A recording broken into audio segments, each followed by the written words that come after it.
નમસ્કાર મિત્રો, આપ સૌનું સ્વાગત છે બાયોલોજી વિડીયો લેક્ચરમાં। આજે આપણે ધોરણ 11 ની અંદર ચેપ્ટર નંબર 17 અને એમાં વાયુઓના વહનની આપણે વાત કરીએ છીએ। તો વાયુઓનું વહન ઓક્સિજનનું અને કાર્બન ડાયોક્સાઇડનું આ બે વાયુઓનું વહન છે, કેવી રીતે થાય છે, રુધિર દ્વારા કેવી રીતે થાય છે એની વાત કરીએ।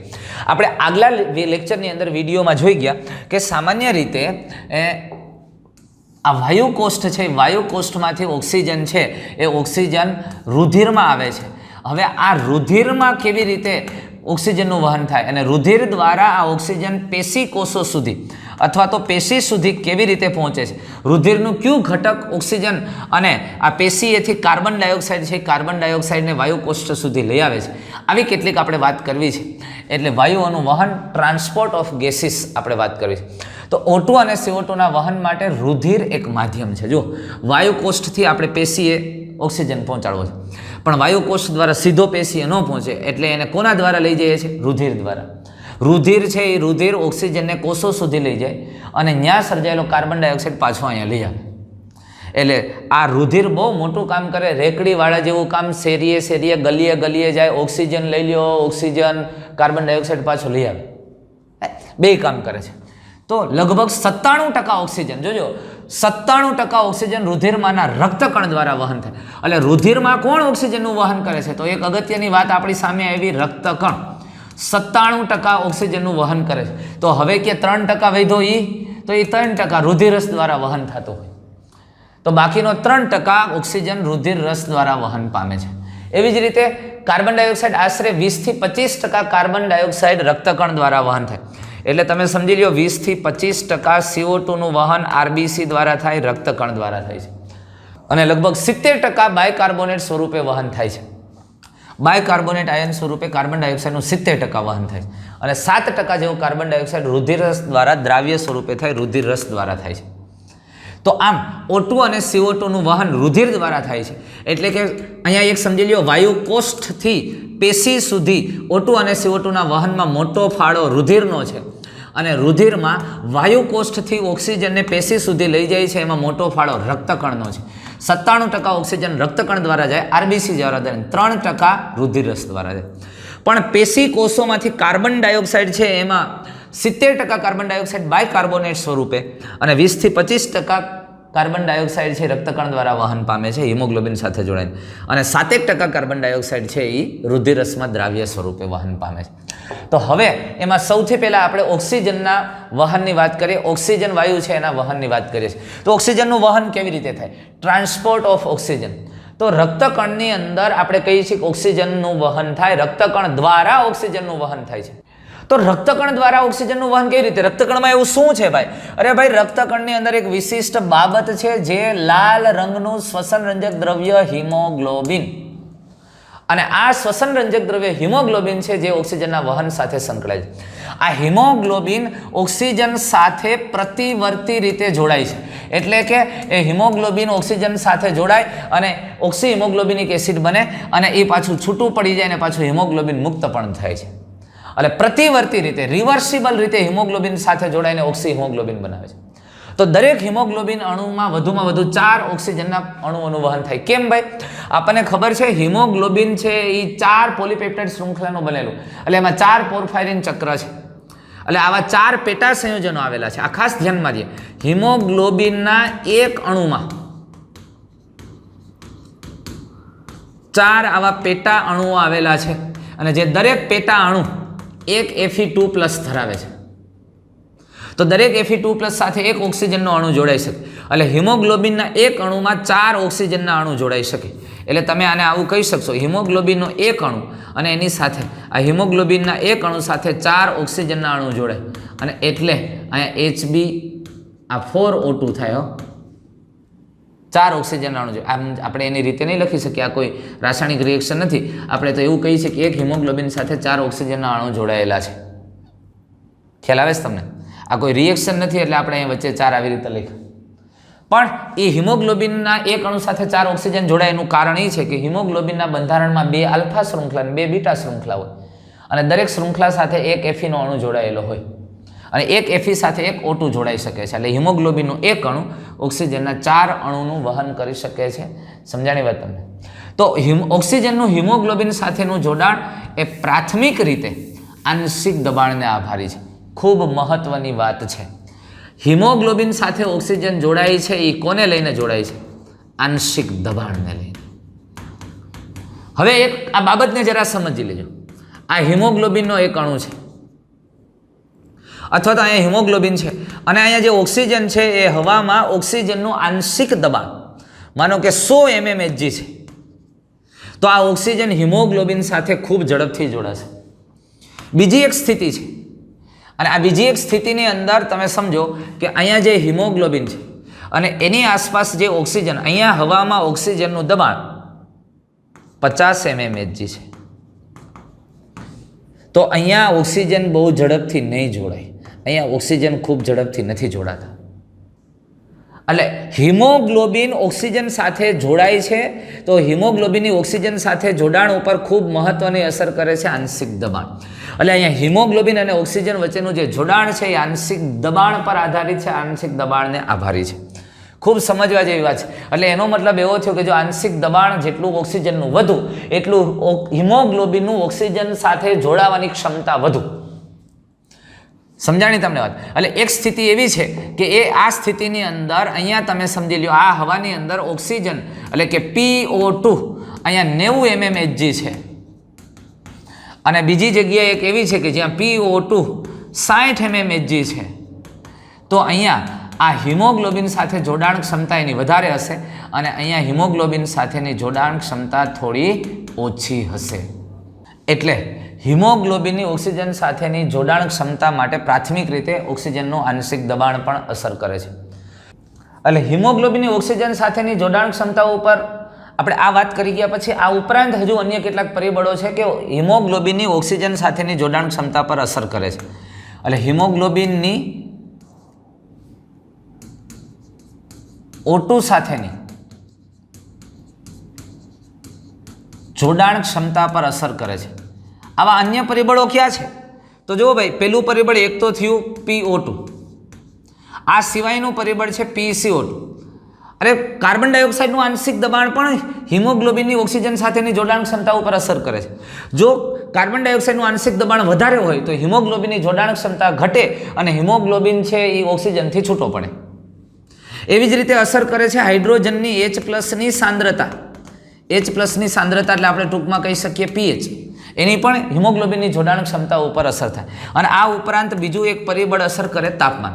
જો તાપમાન વધે તો હિમોગ્લોબિનની જોડાણ ક્ષમતા ઘટે, અને તાપમાન ઘટે તો હિમોગ્લોબિનની ઓક્સિજન પ્રત્યેની જોડાણ ક્ષમતા વધે. એટલે આંશિક ઓક્સિજનનું દબાણ, આંશિક કાર્બન ડાયોક્સાઇડનું દબાણ, H+ની સાંદ્રતા અથવા તો pH, તાપમાન અને અન્ય કેટલાક પરિબળો પણ મહત્વનો ભાગ ભજવે છે. આ સિવાય હજી આપણે જોઈ ગયા 2,3-ડાયફોસ્ફોગ્લિસરેટ જે ગ્લાયકોલિસિસ પ્રક્રિયા દરમિયાન સર્જાય છે, એ પણ હિમોગ્લોબિનની ઓક્સિજન સાથેની જોડાણ ક્ષમતામાં ઘટાડો કરે છે. તો આવા ઘણા પરિબળો છે કે હિમોગ્લોબિનની ઓક્સિજન સાથેની જોડાણ ક્ષમતા ઉપર અસર કરતા પરિબળો છે અને આના જોડાણમાં ખલેલ પહોંચાડે. જો ઓક્સિજનનું દબાણ વધે તો હવે આને આપણે સમજીએ એક રીતે કે આ ખરેખર PO2 વધે તો હિમોગ્લોબિનની જોડાણ ક્ષમતા વધે છે. આ જોડાણ ક્ષમતા છે, આ ક્ષમતા છે. PCO2 વધે તો હિમોગ્લોબિનની જોડાણ ક્ષમતા ઘટે, અને એની સામે ઉલટું થાય, PCO2 ઘટે તો હિમોગ્લોબિનની જોડાણ ક્ષમતા વધે. હાઇડ્રોજન આયનની સાંદ્રતા વધે, માનો કે હાઇડ્રોજન આયનની સાંદ્રતા વધે તો ક્ષમતા ઘટે, પણ હાઇડ્રોજન આયનની સાંદ્રતા ઘટે એટલે કે pH વધે તો હિમોગ્લોબિનની ઓક્સિજન પ્રત્યેની જોડાણ ક્ષમતા વધે છે. તાપમાન ઘટે તો હિમોગ્લોબિનની ઓક્સિજન પ્રત્યેની જોડાણ ક્ષમતા વધે છે. અને આ 2,3-બાયફોસ્ફોગ્લિસરિક એસિડનું પ્રમાણ ઘટે તો વાંધો નથી, તો જોડાણ ક્ષમતા વધે, પણ એનું વધુ પ્રમાણ જોડાણ ક્ષમતામાં ઘટાડો કરે છે. તો આમ વિવિધ રીતે ખલેલ પહોંચે છે. જો તો હિમોગ્લોબિનની O2 સાથેની સંતૃપ્તિ, ઓક્સિજન સાથેની સંતૃપ્તિની ટકાવારીને PO2 સામે આલેખિત કરીએ તો આપણને એક સિગ્મોઇડ વક્ર મળે છે. એ વક્ર કેવો મળે જરા જોઈએ આપણે કેવી રીતે થાય. તમે જુઓ, અહીંયા ઓક્સિજન સાથે હિમોગ્લોબિનની સંતૃપ્તતાની ટકાવારી લઈ અને ઓક્સિજનનું આંશિક દબાણ લઈ અને પછી એનો ગ્રાફ દોરીએ આપણે, તો એ ગ્રાફ આપણને આવો મળે. અહીંયા હિમોગ્લોબિન છે, હિમોગ્લોબિન સાથે ઓક્સિજન સાંદ્ર થતું જોવા મળે. તો આવો ગ્રાફ આપણને મળે છે. અહીંયા સાંદ્રતા હિમોગ્લોબિન ખાલી છે, આ 20% સાંદ્ર થયું, 40%, 60%, 80% અને સંતૃપ્ત થઈ ગયું 100% સંતૃપ્ત, પૂરેપૂરું ઓક્સિજન સાથે જોડાઈ ગયું. અને આ ઓક્સિજનનું આંશિક દબાણ છે.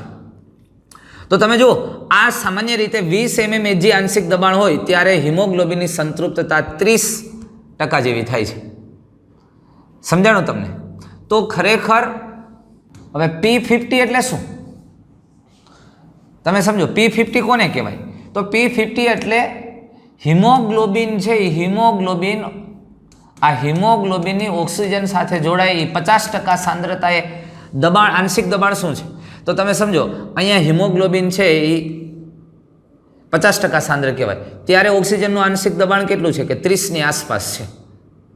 તો આપણે આને આવું કહી શકીએ, P50 30 mmHg છે, એટલે 30 mmHg એ હિમોગ્લોબિન 50% સાંદ્ર થયું છે. સમજાણું? આને P50 કહેવામાં આવે છે. ઘણી વખત આ કોષની એવી સ્થિતિ હોય કે P50નું મૂલ્ય ઊંચું આવે. આ P50નું મૂલ્ય ક્યારે ઊંચું આવે? જોજો, આ ગ્રાફ આમ થયો.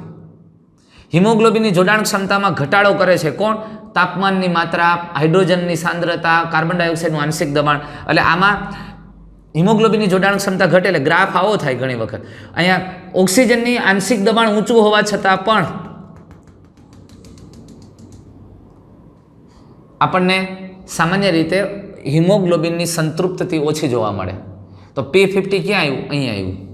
P50નું મૂલ્ય કેટલું આવ્યું? 40 આવ્યું. જો P50નું મૂલ્ય કેટલું આવ્યું? 40 આવ્યું. તો એનો મતલબ શું દર્શાવે છે કે કેટલીક પરિસ્થિતિઓ અને પરિબળોને કારણે હિમોગ્લોબિનની સંતૃપ્ત થવાનું માત્રા ઘટે છે, કારણ કે કેટલાક પરિબળો. અને એ પરિબળો ક્યાં ક્યાં છે? તાપમાન છે, હાઇડ્રોજન આયનની સાંદ્રતા છે, કાર્બન ડાયોક્સાઇડનું આંશિક દબાણ છે, વગેરે જેવી બાબતો. પણ સામાન્ય સ્થિતિમાં તમે ઓક્સિજનના આંશિક દબાણ અને હિમોગ્લોબિનની ઓક્સિજન પ્રત્યેની સંતૃપ્તતાની ટકાવારીનો ગ્રાફ દોરો તો આવો સિગ્મોઇડ ગ્રાફ આપણને મળે છે. અને અહીંયા આ દર્શાવે છે કે 20 mmHg એ હિમોગ્લોબિન 30% સંતૃપ્ત થાય છે, 40 mmHg એ હિમોગ્લોબિન છે 70 થી 75% સંતૃપ્ત થાય છે. અને તમે જોઈ લ્યો કે 80 mmHg એ હિમોગ્લોબિન 95% થી ઉપર સંતૃપ્ત થાય છે, અને 90 mmHg એ હિમોગ્લોબિન 100% સંતૃપ્ત થાય છે. આ આપણને આના દ્વારા ખબર પડે છે. હિમોગ્લોબિનની 50% સંતૃપ્તતા P50 આપણને કેટલું મળ્યું? જોજો, 30 mmHg દબાણ. પણ સંતૃપ્ત થઈ ગયું હિમોગ્લોબિન P100 એ ક્યારે મળ્યું? 90 mmHg. જોયું? તો હવે આ ગ્રાફને રિલેટેડ કેટલીક આપણે માહિતી સમજીએ.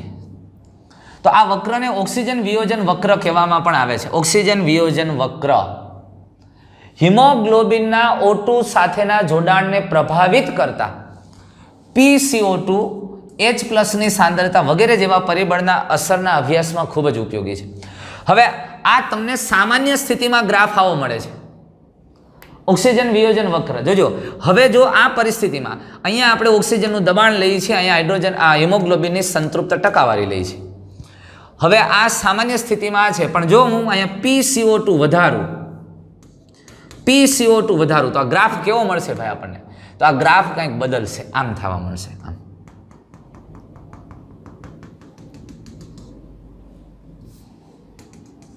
આમ મળશે ગ્રાફ. કાર્બન ડાયોક્સાઇડની સાંદ્રતા વધે છે એટલે હિમોગ્લોબિનની ઓક્સિજન પ્રત્યેની જોડાણ ક્ષમતા ઘટે છે. અરે આ PCO2 છે, કાર્બન ડાયોક્સાઇડની સાંદ્રતા વધે છે, હાઇડ્રોજન આયન છે, હાઇડ્રોજન આયનની સાંદ્રતા વધે છે ને pH ઘટે છે, એસિડિક થાય છે, pH ઘટે છે. અને કાર્બન ડાયોક્સાઇડની સાંદ્રતા ઊંચી છે, pH ઘટે છે, એટલે આ હજુ આમ થશે. આ ગ્રાફ આમ મળશે આપણને, આમ મળશે, વધુ નીચો મળશે. એટલે કે જેમ જેમ કાર્બન ડાયોક્સાઇડની સાંદ્રતા વધે એમ હિમોગ્લોબિન છે એ ઓક્સિજનથી છૂટો પડતો જાય, ઓક્સિજન મુક્ત થતો જાય, હિમોગ્લોબિન છૂટો પડતો જાય. હાઇડ્રોજનની સાંદ્રતા વધે છે, pH ઘટે છે, એમ પણ હિમોગ્લોબિન ઓક્સિજન સાથે જોડાતો નથી. હવે ત્રીજી પરિબળ તમે તાપમાન લઈ લ્યો, તાપમાન, અને તાપમાન ઊંચું લઈ જાઓ તો પણ આવો ગ્રાફ મળે તમને. એટલે કે જો તાપમાન વધે, કાર્બન ડાયોક્સાઇડની સાંદ્રતા વધે, pH છે એ ઘટે છે, એસિડિક થાય છે, એટલે કે હાઇડ્રોજન આયનની સાંદ્રતા વધે છે, તો આ ગ્રાફ જમણી તરફ વળે છે, આમ આવે છે. પણ આનાથી ઉલટી પરિસ્થિતિ કરો, કાર્બન ડાયોક્સાઇડનું પ્રમાણ ઘટાડો, કાર્બન ડાયોક્સાઇડનું આંશિક દબાણ ઘટે તો અને પીએચ વધે તો, હાઇડ્રોજન આયનની સાંદ્રતા ઘટે અને પીએચ વધે તો આનો આ ગ્રાફ તમને આમ મળશે. આમ આ ગ્રાફ ડાબી તરફ ખસતો જોવા મળશે. ઓછા આંશિક દબાણે હિમોગ્લોબિન વધુ ઓક્સિજન સાથે જોડાશે. ઓછા આંશિક દબાણે હિમોગ્લોબિન વધુ ઓક્સિજન સાથે જોડાશે. સમજાઈશ વાત તમને? એટલે કે હિમોગ્લોબિનને ઓક્સિજનથી છૂટું પાડવામાં કોનો રોલ છે? કાર્બન ડાયોક્સાઇડની વધુ સાંદ્રતા, હાઇડ્રોજન આયનની વધુ સાંદ્રતા એટલે કે ઓછો પીએચ અને વધુ તાપમાન આ હિમોગ્લોબિનને ઓક્સિજનથી છૂટો કરે છે, અથવા તો હિમોગ્લોબિનને ઓક્સિજન સાથે સારી રીતે જોડાવા નથી દેતું. પણ હિમોગ્લોબિનને ઓક્સિજનને જોડવામાં કઈ સ્થિતિ મદદરૂપ થાય? તો કે ઓક્સિજનનું દબાણ ઊંચું હોય, ઓક્સિજનનું દબાણ વધુ હોય, અથવા તો PCO2 ઓછો હોય, હાઇડ્રોજન આયનની સાંદ્રતા છે એ સાંદ્રતા ઓછી હોય, એટલે કે પીએચ વધારે હોય, અને તાપમાન છે એ તાપમાન નીચું હોય, જે હિમોગ્લોબિનને ઓક્સિજન સાથે જોડવામાં મદદ કરે છે. આ બાબતો. અને જો તાપમાન નીચું લ્યો, PCO2 ઓછું લ્યો તો આ ગ્રાફ ડાબી તરફ ખસશે. જો PCO2 વધારે હશે, પીએચ નીચી અને હાઇડ્રોજન વધુ હશે, તાપમાન ઊંચું હશે તો આ ગ્રાફ જમણી તરફ ખસશે. સમજાણું? આને ઓક્સિજન વિયોજન વક્ર તરીકે ઓળખવામાં આવે છે.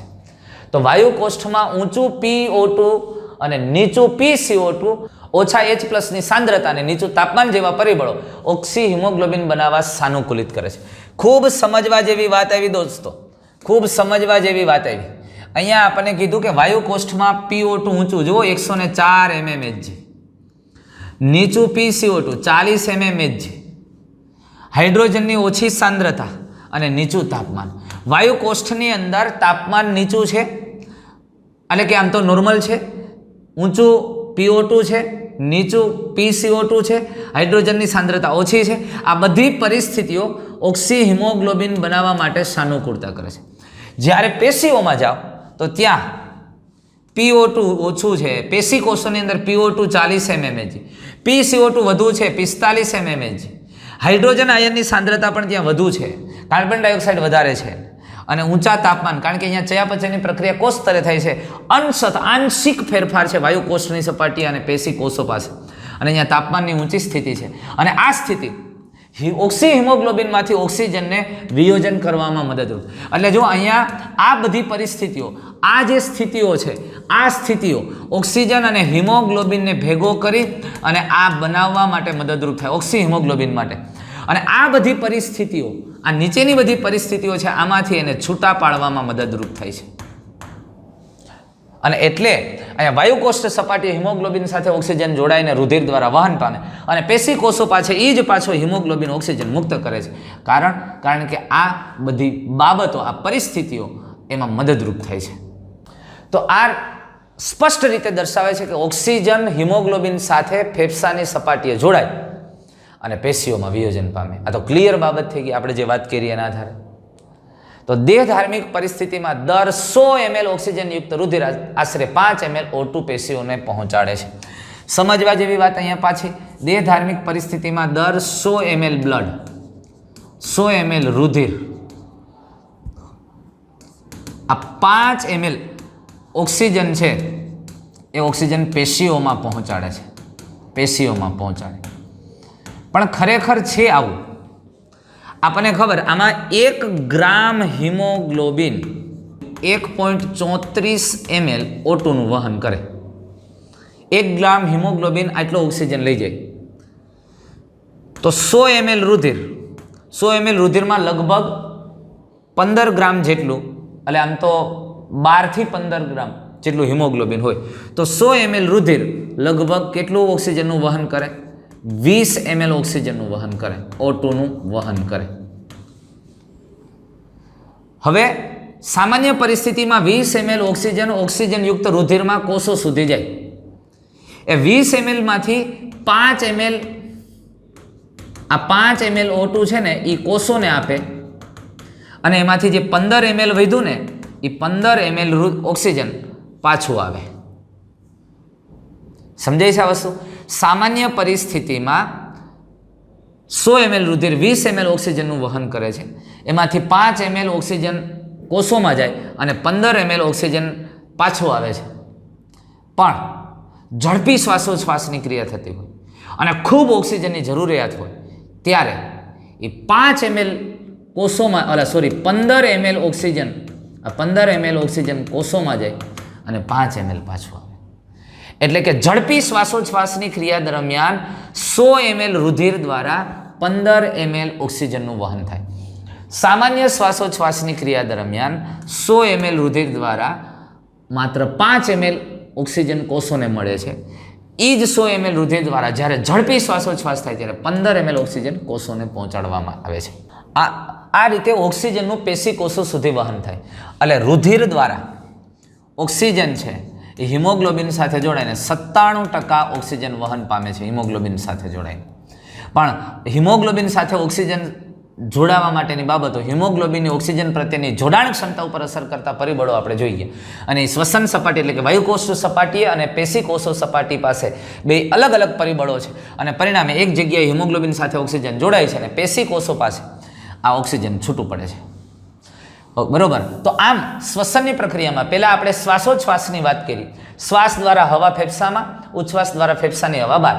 હવે હવામાંથી ઓક્સિજન રુધિરમાં, રુધિરમાંથી રક્તકણમાં અને હિમોગ્લોબિન દ્વારા આ ઓક્સિજન છે કોષ સુધી પહોંચે અને કોષમાં એ રુધિરના રક્તકણના હિમોગ્લોબિનમાંથી કોષમાં ઓક્સિજન અને કોષમાં જે સર્જાતો કાર્બન ડાયોક્સાઇડ છે રુધિરમાં, ત્યાં રક્તકણ અને રુધિર રસ દ્વારા કાર્બન ડાયોક્સાઇડ વાયુકોષ સપાટીએ અને વાયુકોષ્ઠમાંથી ઉચ્છ્વાસ દ્વારા પાછો બહાર.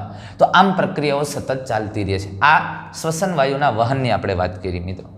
સાથે સાથે એ પણ વાત કરી દો કે ખરેખર આપણે એમ કહીએ છીએ કે વાયુકોષ્ઠ છે એ વાયુકોષ્ઠથી ઓક્સિજનનું વહન કયા સ્વરૂપે થાય? હા, હિમોગ્લોબિન સાથે જ થાય છે. હિમોગ્લોબિન સાથે જ ઓક્સિજન વહન પામે છે, પણ કયા સ્વરૂપે? તો વાયુકોષ્ઠથી લઈ અને પેશી સુધી ઓક્સિજનનું વહન હિમોગ્લોબિન દ્વારા થાય છે. પણ અને હિમોગ્લોબિન દ્વારા થાય છે તો કયા સ્વરૂપે? તો કે KHbO2 સ્વરૂપે. રુધિરના રક્તકણમાં હિમોગ્લોબિન સાથે આ સ્વરૂપે થાય એટલે કે પોટેશિયમ ઓક્સી હિમોગ્લોબિનિક એસિડ, પોટેશિયમ ઓક્સી હિમોગ્લોબિનિક એસિડ સ્વરૂપે. કયા સ્વરૂપે ઓક્સિજનનું વહન થાય? KHbO2 સ્વરૂપે, પોટેશિયમ ઓક્સી હિમોગ્લોબિનિક એસિડ સ્વરૂપે. એટલે વાયુકોષથી પેશી સુધી ઓક્સિજનનું વહન રુધિર દ્વારા, રુધિરના રક્તકણ દ્વારા અને રક્તકણમાં હિમોગ્લોબિન સાથે આ સ્વરૂપે થાય, KHbO2 સ્વરૂપે. હવે બીજી એક બે ટર્મ આપણે જરા જોવી છે કે ખરેખર શ્વાસોચ્છ્વાસની પ્રક્રિયા સાથે સંકળાયેલી કેટલીક ટર્મ છે એ વચ્ચે વાત કરી દો. આમ તો આની આગલા લેક્ચરમાં કહેવું જોઈએ, પણ કેટલીક ટર્મ જરા આપણે જોઈ લઈએ. આમ તો શબ્દ આવો અહીંયા પ્રત્યય લાગે, નોઆ. તો આ પનોઆ છે ને એને આપણે જોઈએ, જો આપણે એમ કહીએ યુપનોઆ એટલે વ્યક્તિ જ્યારે સામાન્ય શ્વાસ અને ઉચ્છ્વાસની પ્રક્રિયા કરતો હોય તો એને યુપનોઆ કહેવાય. ત્યાર પછી બ્રેડિપનોઆ અથવા હાઇપોપનોઆ એટલે કે જ્યારે વ્યક્તિના નોર્મલ શ્વાસ અને ઉચ્છ્વાસની પ્રક્રિયા ધીમી થાય તો એને બ્રેડિપનોઆ કહેવાય. પછી ત્રીજું ટ્રેકિપનોઆ અથવા આપણે કહીશું હાઇપરપનોઆ. એટલે જ્યારે વ્યક્તિની શ્વાસોચ્છ્વાસની પ્રક્રિયાનો દર ખૂબ ઊંચો વયો ગયો હોય, નોર્મલ કરતાં વધારે રહે છે, ત્યારે એને ટ્રેકિપનોઆ કહે. ટ્રેકી એટલે વધારે, બ્રેડી એટલે ઘટાડો. પછી માનો કે એપનોઆ હોય, એપનોઆ એટલે શ્વાસોચ્છ્વાસની પ્રક્રિયા થોડા સમય માટે બંધ થઈ જાય છે તો એને એપનોઆ કહેવામાં આવે છે. પછી ડિસ્પનોઆ. આ ડિસ્પનોઆ એ સામાન્ય રીતે શ્વાસોચ્છ્વાસની પ્રક્રિયા દરમિયાન પ્લુરસીને કારણે, એટલે ફેફસાના બંને આવરણ છે ને, ફુફ્ફુસી આવરણ, એમાં પ્લુરલ પ્રવાહીના દબાણમાં ફેરફાર થવાના વધારાને કારણે અથવા તો એ પ્રવાહી એટલે એમાં સોજો આવવાને કારણે જે શ્વાસોચ્છ્વાસની પ્રક્રિયામાં દર્દ થાય, દુખાવો થાય ને ડિસ્પનોઆ કહેવામાં. એપ્સનોઆ થોડા સમય માટે શ્વાસ અને ઉચ્છ્વાસની ક્રિયા બંધ થઈ જાય, થોડા સમય માટે, મૃત્યુ નથી થતું, ત્યાં પાછી ચાલુ થઈ જાય છે. ડિસ્પનોઆ એટલે શ્વાસોચ્છ્વાસની પ્રક્રિયામાં દર્દ થાય, દુખાવો થાય તો એ ડિસ્પનોઆ છે. પછી એનોક્સિયા, રુધિરમાં O2નું પ્રમાણ ખૂબ ઘટી જાય, ઓક્સિજનની માત્રા ખૂબ ઘટી જાય, નહિવત છે, તો એનોક્સિયા. એનઓક્સિયા, ઓક્સિજન શરીરમાં નથી. અને આ ઉપરાંત એસ્ફિક્સિયા. એસ્ફિક્સિયા દરમિયાન રુધિરમાં PCO2નું દબાણ વધે છે અને PO2નું ઘટે છે અને એને પરિણામે શ્વસન સંબંધિત કેટલીક સમસ્યાઓ સર્જાય છે. એને એસ્ફિક્સિયા કહેવામાં આવે. તો દોસ્તો, આ આપણે શ્વાસોચ્છ્વાસની કેટલીક ટર્મ છે એની વાત કરી, શ્વસન વાયુના વહનની આપણે વાત કરી. તો મિત્રો, આટલું રાખીએ છીએ. ફરી પાછા મળશું. Thank you. Good bye.